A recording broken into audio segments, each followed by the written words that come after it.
আসসালামু আলাইকুম গাইস। আমি নবীগঞ্জ, এটাকে সম্ভবত আহ, মদ কি জানি কয় এটি বয়স পরে দেয় তুমি এখন কথা বলো। এলাকায় এসেছি। দেখেন পদুগড় এলাকায় অনেক সুন্দর একটা সকাল। এখন বাজে সকাল 7টা, প্রায় 7:30। সুন্দর একটা ঘরে কেউ নাই। এখানে সব পেঁপে গাছ। এটা একটা শাক ক্ষেত, অনেক সুন্দর। এখানে আমি কালকে রাতে এসেছি, ঠান্ডা লেগেছে, এখানে অনেক ঠান্ডা। আশেপাশে এগুলো সব আম গাছ দেখতে পাচ্ছেন। থাকবো আজকে, হয়তো বিকেলে চলে যাব। সামনে দেখা যাচ্ছে লাউ ক্ষেত, সব লাউ গাছ। এটা বিল, অনেক বড়। চারিদিকে শুধু বিল আর বিল। এখানে একটা ঘর, গ্রাম অঞ্চল, খুব সুন্দর। ঘাসের ভিতরে কুয়াশা পড়েছে। দেখেন সকালবেলা হাঁস প্রায় জোস।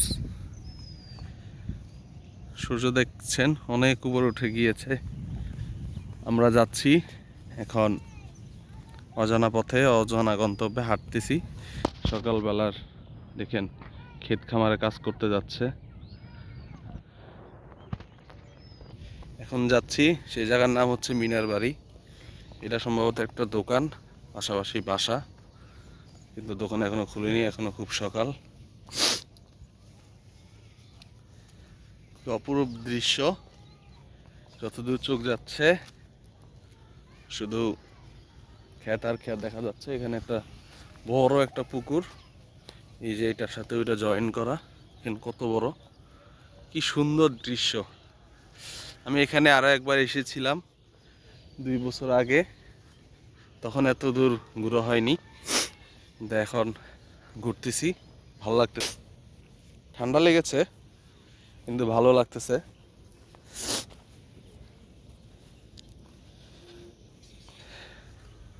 দেখুন সকালবেলা ঘুম থেকে উঠে নামাজ পড়ে তারপর এইভাবে ঘুরতে বের হওয়া। চারিদিকে দেখুন কত সুন্দর। যতদূর হাঁটতেছি ভালো লাগতেছে। একটু ঠান্ডা বাতাস দেখেন, একটু না অনেকটাই ঠান্ডা বাতাস। আমার ঠান্ডা লেগেছে কালকে। কি সুন্দর। আপনারা অবশ্যই আসবেন গ্রামে ঘোরার জন্য। এটা নবীগঞ্জ নদীর এই পার। ওইখান থেকে 50 টাকা মিশুক ভাড়া। ঠাডাইয়া মসজিদ বললেই নামিয়ে দিবে সবাইকে। দেখুন এটা হচ্ছে সম্ভবত গোবর দিয়ে হয়তো রান্না করে। এখানে আগুন পোড়ানো হয়েছে।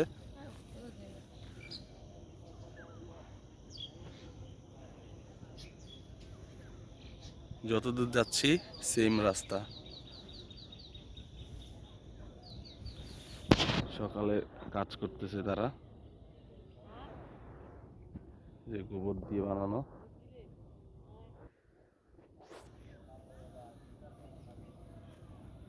দেখতে পাচ্ছেন আমি লুঙ্গি পরেছি, এই জন্য আরো বেশি ঠান্ডা লাগতেছে। এখন চলে যাব, যে নাস্তা করব। সকালে হয়তো পরোটা, হাঁসের ডিম, দুধ, চা, এগুলো হয়তো রেডি করা।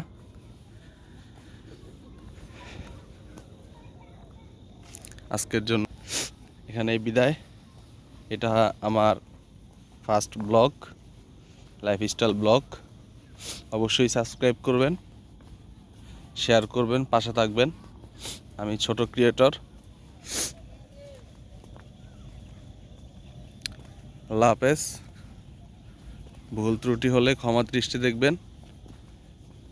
ইনশাল্লাহ। আসসালামু আলাইকুম।